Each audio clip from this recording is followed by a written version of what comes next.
Assalamualaikum warahmatullahi wabarakatuh anak-anak. Gak apa-apa ya, kita sementara ini pembelajarannya kembali daring. Insya Allah gak lama, pokoknya tetap semangat belajar bagaimanapun kondisinya. Anak-anak, mari kita awali pembelajaran kali ini dengan bacaan basmalah. Bismillahirrahmanirrahim. Baik anak-anak, kali ini kita akan belajar tematik tema 6, subtema 1, pembelajaran 1, yaitu tentang cita-citaku. Anak-anak, apakah kalian mempunyai cita-cita? Apakah kalian pernah membayangkan suatu saat akan menjadi sesuatu yang kalian inginkan? Apa ya kira-kira? Nah, mari kita belajar tentang cita-citaku. Anak-anak, perhatikan gambar di samping. Kira-kira pekerjaan apa ya yang ada di dalam gambar? Ya, dia adalah seorang guru.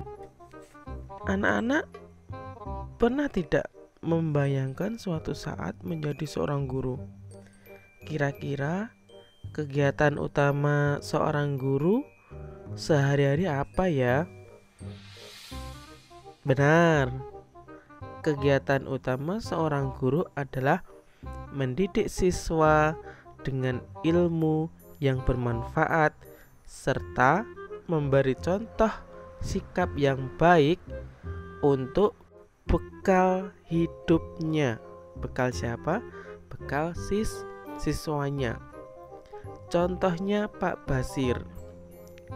Dulu Pak Basir waktu MTS pernah membayangkan suatu saat kepingin menjadi seorang guru. Berikutnya, gambar apa ini? Ayo, gambar apa? Kira-kira cita-citanya apa ya? Ini adalah seorang arsitek. Jadi, kegiatan utama seorang arsitek adalah merancang atau mendesain bangunan. Kalau anak-anak kepingin menjadi seorang arsitek, tentunya harus semangat belajar ya. Berikutnya, gambar apa ya? Ya, benar. Dia adalah seorang dokter hewan. Dan tugas utamanya adalah merawat dan mengobati hewan yang luka atau sakit. Berikutnya, gambar apa ini? Jawab yang keras ya. Ya, benar. Seorang pelukis.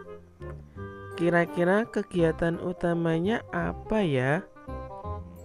Tentu melukis ya. Contoh terakhir nih. Gambar apa ini? Jawab yang keras lagi ya. Yap, benar. Dia adalah seorang pilot.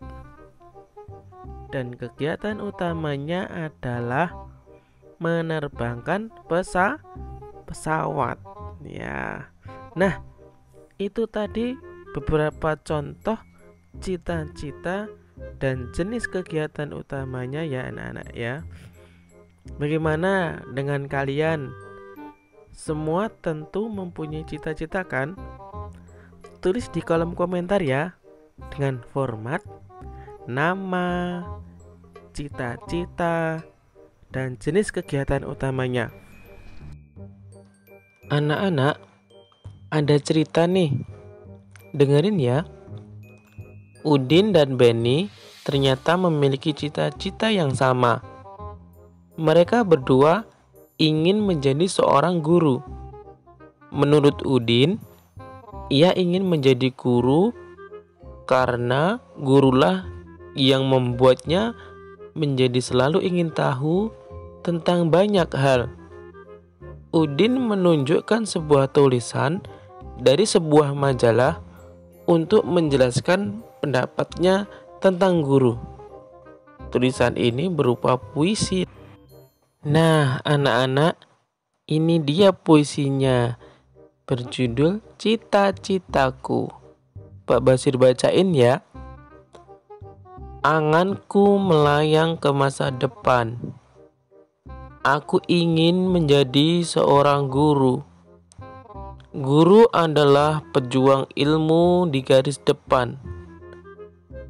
Guru tanpa pamrih berbagi ilmu. Aku akan berusaha mencapai cita-cita. Takkan lelah aku mencari ilmu.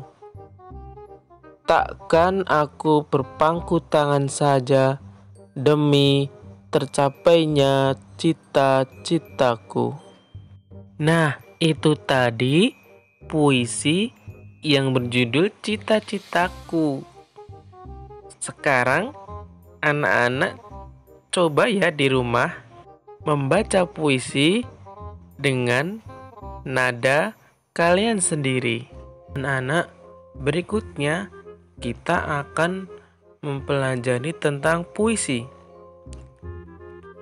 Apakah itu puisi?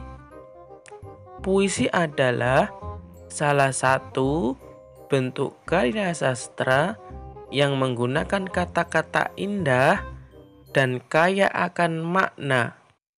Keindahan sebuah puisi disebabkan oleh diksi, majas, rima atau irama yang terkandung dalam karya sastra tersebut. Kita kembali ke puisi yang tadi ya. Kita akan mempelajari tentang baris, bait, dan rima. Apakah anak-anak menemukan bahwa teks tersebut terdiri atas kumpulan kata-kata yang tersusun menjadi baris-baris? Ya, itu adalah yang disebut dengan baris puisi. Kemudian, apakah anak-anak menemukan baris-baris tersebut terkumpul menjadi beberapa bagian?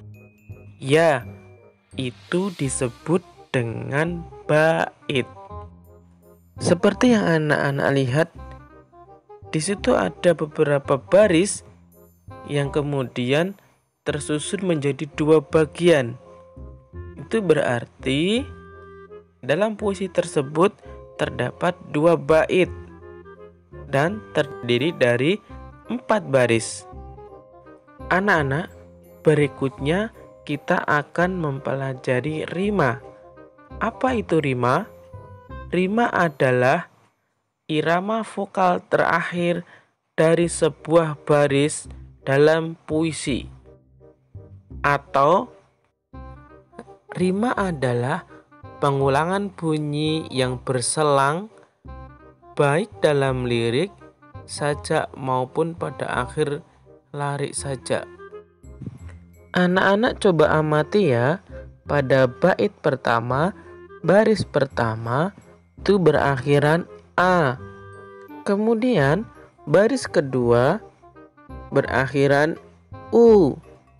Baris ketiga berakhiran A. Dan baris keempat berakhiran U. Nah, anak-anak, itu yang disebut rima. Sehingga kita tulis A, U, A, U. Begitu juga di bait kedua. Baris pertama A, baris kedua U, baris ketiga A, baris keempat U. Sehingga kita tulis A, U, A, U. Jadi anak-anak, kita menemukan keteraturan sebuah vokal yang ada di puisi ini ya, sehingga disebut juga dengan AB, AB. Anak-anak, apakah kalian di rumah mempunyai hewan peliharaan sendiri seperti kucing, kelinci, ayam, atau bahkan kambing.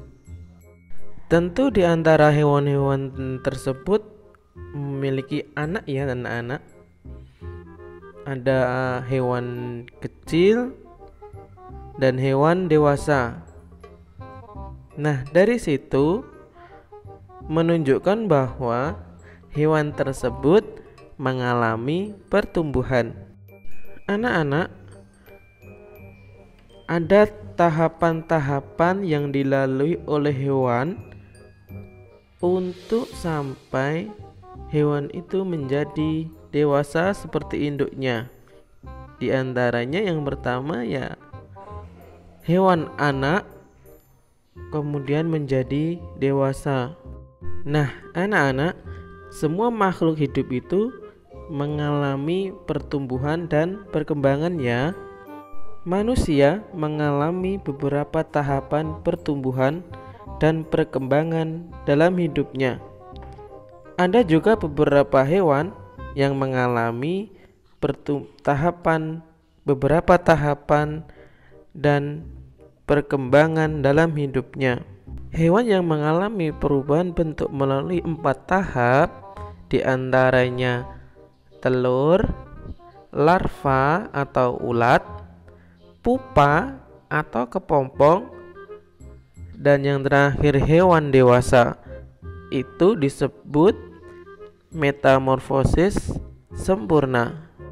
Sedangkan bagi hewan yang mengalami hanya melalui 3 tahap seperti belalang, telur, nimfa tak bersayap, dan nimfa bersayap, itu merupakan hewan yang mengalami metamorfosis tidak sempurna.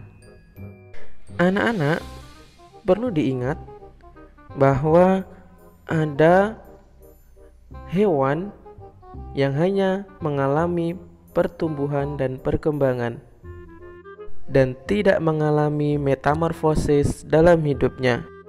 Di antaranya adalah ayam, kucing, bebek. Kenapa dikatakan tidak mengalami metamorfosis? Contoh ayam. Ayam memang melalui bertelur, tetapi dalam telur itu sudah membentuk seperti induknya, yaitu ayam. Berbeda ya dengan kupu-kupu. Dari telur di dalamnya berupa ulat, kemudian masih melalui beberapa tahap lagi, sehingga hewan ini mengalami metamorfosis. Contoh lagi hewan yang tidak mengalami metamorfosis adalah kucing. Ya, kenapa kucing? Seperti yang anak-anak tahu bahwa kucing itu melahirkan langsung berbentuk seperti induknya, yaitu kucing ya. Anak-anak, sebagian besar hewan mengalami daur hidup tanpa metamorfosis.